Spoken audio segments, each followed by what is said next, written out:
I would like to first talk about how important it is for a city like Arlington to have an event like this for the first time ever. I grew up in rural Pierce County in the 80s, at a time where, you know, there was a ton of, I was raised in the community with a ton of bigotry, and I know what rural Snohomish County has been like.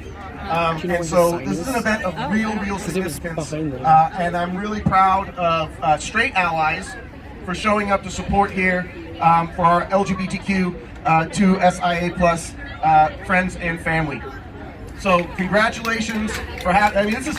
I don't know what your expectations were for this event, but check it out. I mean, it's absolutely fantastic. So growing up in that rural South Pierce County community, I had friends who were gay, bi, closeted, out of necessity. And I wanted, when I talk to communities about the importance of being an ally, a lot of it goes back to a friend I had in high school, one of my very best friends. His name was James. 34 years ago, just a couple of weeks ago, my good friend James took his own life. He was a wonderful person, just an amazing, friendly, light, passionate about helping people, passionate about being friends with people, but had a horrible home life. And in high school, we didn't know what to do to help him. We knew he struggled. And I was a high school teacher for 18 years, not a high school teacher anymore. And I want everybody to understand the importance of schools, of being a safe place for people who have terrible home lives to go to. Woo! And have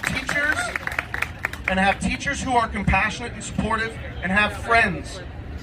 And it's somewhere they know they are loved. I've had those students in my life who have come to me and who have said, this is a place where I feel safe.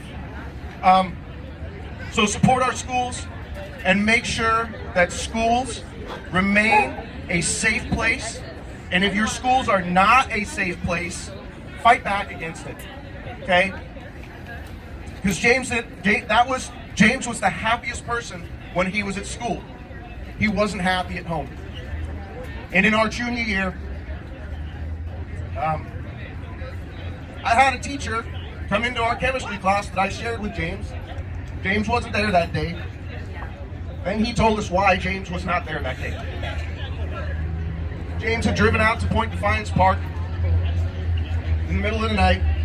He had taken his father's gun, and he'd ended his life. His home life was not something that he could continue living with, and he had no other supports. And we as friends, we were devastated. But as bad as we knew his situation was back in the 80s, we didn't know how to help him. The supports were not there. And so every time I talk about being an ally, I keep James in my heart. And I think about what we lost that day and what we have lost all over this country for decades.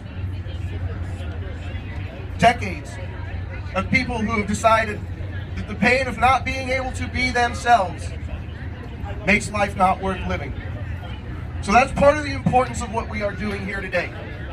Building this community and making sure that we are proud, regardless of how you identify, and if you identify as straight, as I do, that we are here for each other, for all of us to be who we want to be and who we were born to be. Now, thank you. We have some very serious things going on with this country, and I want to talk about the Supreme Court.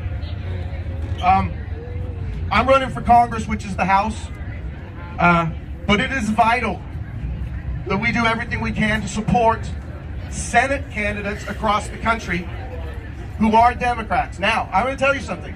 I'm on the very left side of the Democratic Party. I'm running as a Democrat, but I have some issues with the Democratic Party not fighting hard enough for issues. Woo! Okay? So when we get that Democratic Senate majority, and when I say Democratic majority, I mean 52 senators, because we can't count on Joe Manchin, we can't count on Kyrsten Sinema, right? That we demand an abolishment of the filibuster, get that thing out of here. The Jim Crow filibuster, as they call it, it has to go. And the next thing we have to demand is we have a rogue Supreme Court. They do not represent justice, and they do not represent this country. They represent a far right-wing, white supremacist, patriarchal cadre that we cannot let control this country. So we have to demand an abolishment of the filibuster, and we have to demand that we expand the Supreme Court and push through, right? If the Republicans can do it, we can do it. Woo! And we push through justices that are going to stand up for every person in this country. Everyone. So that's what I wanted to say. And I want you guys to know that when I get there, even though I'm in the House, I'm going to fight for what needs to happen in the Senate too. I will not be silent. Thank you very much. And congratulations on this wonderful event. And for my friend Erica, I don't know where she is. Erica, thank you for inviting me to speak. Woo! I appreciate it very much.